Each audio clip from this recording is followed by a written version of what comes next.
മോള് പറഞ്ഞത് ശരിയാ. ഒരു ജോലിയും കൂലിയിലാണ് ഞാൻ അനുഭവിച്ച അനുഭവം ദൈവത്തിനും എനിക്കും മാത്രമേ അറിയുള്ളൂ. കല്യാണം കഴിഞ്ഞപാടെ ഭർത്താവിന്റെ വീട്ടില് അമ്മായിയമ്മയും അമ്മാനച്ഛനും നാത്തൂന്മാരും ഇവന്റെ അച്ഛനും എന്നെ ദ്രോഹിച്ചതിന് കയ്യും കണക്കുമില്ല. എല്ലാം സഹിച്ചിട്ട് അവസാനം വീട്ടിൽ പോയിട്ട് കുറച്ച് നിൽക്കാന്ന് പറഞ്ഞ അവർക്കൊരു ബാധ്യതയാവില്ലേ മോളെ?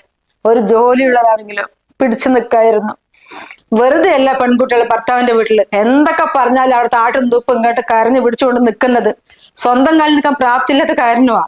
നിന്റെ അച്ഛൻ എന്നെ പറയുമ്പോൾ നീ ആ കുട്ടിനെ പറഞ്ഞിട്ടുണ്ടെങ്കിലേ അത് അതിന് പണി നോക്കിട്ടിട്ട് പോകും. തന്റേടിയാ. അതിനെന്താ, കല്യാണ സമയത്ത് സ്ത്രീധനൊന്നും വേണ്ട, അവൾക്ക് കൊടുക്കാനുള്ളത് എന്താ കൊടുത്താൽ മതി മാത്രം പറഞ്ഞല്ലേ. അങ്ങനത്തെ ചെക്കന്മാരെ കിട്ടുക പറഞ്ഞാൽ അതൊരു ഭാഗ്യല്ലേ?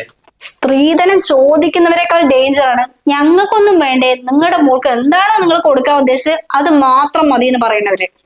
എന്റെ വീട്ടുകാരെ എനിക്ക് തരാൻ ഉദ്ദേശിച്ചത് ഈ റോൾഡ് ഗോൾഡാ. ഇത് കണ്ടിട്ട് നിങ്ങൾ അതിൽ എത്രയും ആദ്യം പിടിച്ചത്?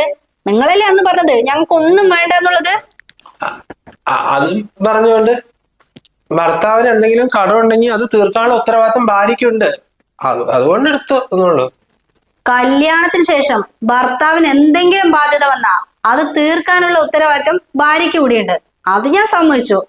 പക്ഷെ കല്യാണത്തിന് മുമ്പ് വരുത്തി വെച്ച കടം തീർക്കാൻ വേണ്ടി മാത്രം കല്യാണം കഴിക്കുന്ന നിങ്ങളെ പോലെ കുറെ ആൾക്കാരുണ്ട്.